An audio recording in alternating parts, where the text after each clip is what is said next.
Good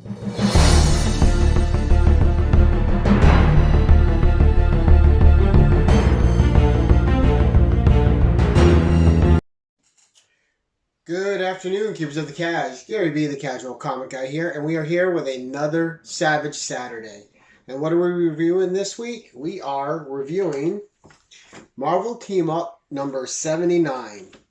All right, this is a great story with Spider-Man and Red Sonja. So the premise, well, let's get into it first. The cover art, of course, John Byrne, pretty famous guy. We all know who he is. The writer is Chris Claremont on a plot by John Byrne and Chris Claremont. All right. Inside pencils are, of course, John Byrne, and the inker is Terry Austin. All right. But just a fantastic issue. Now, you saw me review the other week a Dynamite comic, a one-shot called Altered States, which tried to be something like this was, but for the most part really failed. It didn't have the magic, it didn't have the cohesive story, and it just didn't have the fun factor. This one has it all. So this story, again, appeared in Marvel Team Up issue 79. Now, if you can't find Marvel Team Up 79, you can look for the reprint of it in Marvel Tales 208. Same cover.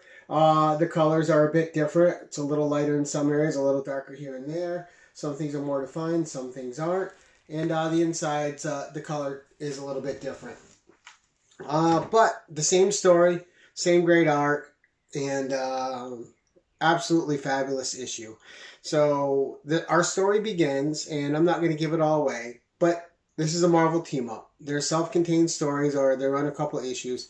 Our heroes always win, or there's something set up for the future for them. So not many surprises. The point of these books is fun.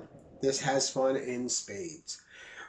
Peter Parker it's the winter solstice, the longest day of the winter, and he's on his way to the Daily Bugle Christmas party. It's December 22nd. He swings in. There's a call. Something's going on in the Metropolitan Museum. He had just found Mary Jane at the party. She laid a big old smooch on him. He was all flustered. And him and another reporter have to go cover what's going on at the Metropolitan Museum because they're the only two at the party that aren't drinkers. Everybody else has been imbibing a little bit, and they're not fit to go. Not fit to work or reply.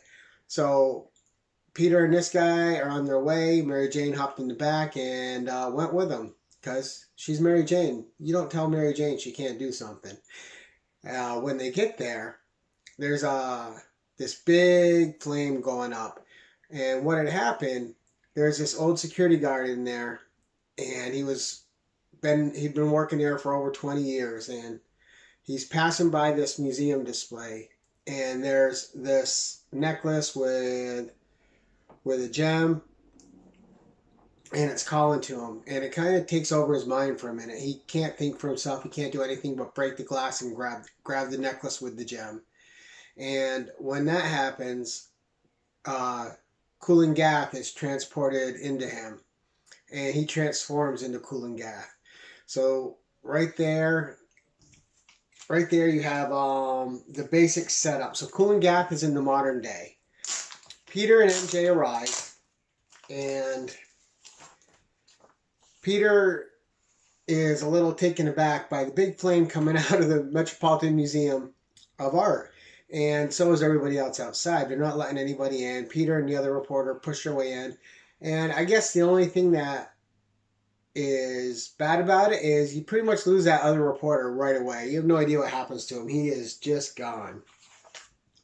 But, so once Peter gets inside, he turns into Spider-Man. MJ, being MJ, follows because she's like, Peter's gone again. And this is before she knows his secret identity. This is before they're a thing, before they're married, before all that. So she's starting to wonder why Peter's gone. She thinks he went inside to get pictures for the Bugle. She's worried about him because in MJ's mind, as she says in here, Peter's a great guy, but he's no hero. Unbeknownst to her that at this time, that he is actually Spider-Man. All right, so they proceed inside, and oh, I'm sorry, I just want to look at something. because it just pops really nice. But MJ sees Spider-Man in some peril. There's these things from another dimension attacking him, and she doesn't know how to help him. MJ's not a hero, but she's going to be a hero.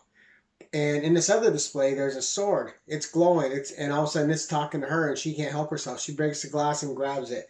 When she does that, she is turned into Red Sonja. So Red Sonja has come from the past to inhabit Mary Jane. And now you have Peter Parker and MJ fighting together as Spider-Man and Red Sonja. And Peter didn't see the transformation of MJ into Sonja. He didn't know she came into the building at all. And they're facing off against Kulan Gath. And the thing with Kulan Gath is he's trying to open a portal. He's trying to bring in some nether beings to take over and reshape the world into the vision of the beings that he's worshiping. And it's their task to stop it. Peter and Spider-Man and Red Sonja can't understand each other. She speaks a different language than him. They can both understand Kulan Gath because he casts a spell, which he called a minor spell, where they can understand him. They can't understand each other, but their actions are speaking for each other. They get captured. Peter realizes that everything that, when he becomes conscious again, that what's going on is they're in this set that's built inside the museum to look like ancient Egypt. And Kulan Gath doesn't know that most of this stuff is just plywood and boards and that's Peter's cue that he can escape this and help Red Sonja escape, because there's a pit open. The other beings are coming in. They're going to take over. He breaks loose. He breaks Red Sonja loose, and together they team up and they defeat Kulan Gath, of course. And they close the portal. And there was 3 portals. 2 have been closed now because one got closed in a Dracula book. So there's 1 portal left open for a future story, right? And at the end of our story, you will see Red Sonja get transformed back into MJ, and that's when Peter knows what happened. And she still doesn't know Peter is Spider-Man. And it's a fun conclusion. It's a quick, fast-paced story. Of course, it's Chris Claremont, so the dialogue's good, the writing's good, and it's just a great setup all the way throughout.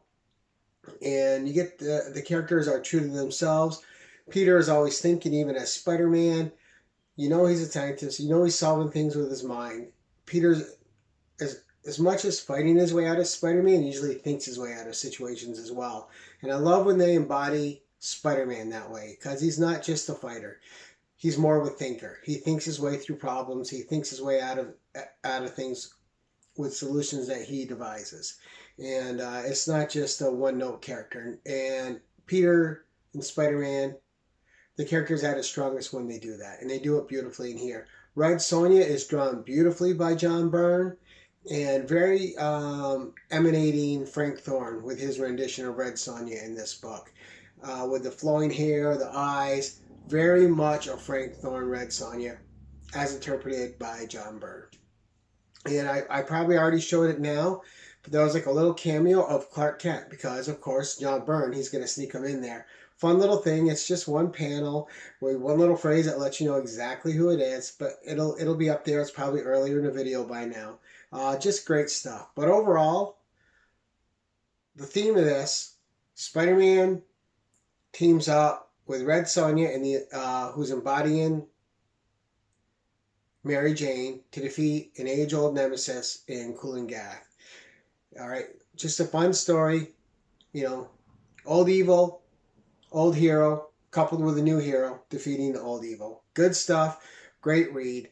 Story gets an A. Cover art's an A+. Interior art is an A+. Conclusion is an A+. Overall, this book is an A+ all around. A fun, fast read that is entertaining and is completely true to our characters. Doesn't cheapen them in any way, and just reliable Chris Claremont just hitting all the right notes and keeping the characters in character. So great book, great story. If you can, pick up the Marvel Team Up 79. If you can't find it, pick up the Marvel Tales 208. Either way, you get the story, and it's fantastic. A bonus, if you pick it up in the Marvel Tales version, there's a Peter Porker backup story in the back. So if you want the little extra story with Peter Porker, get the Marvel Tales reprint version. That's all I got for you this week, guys. Until next time, keep it casual.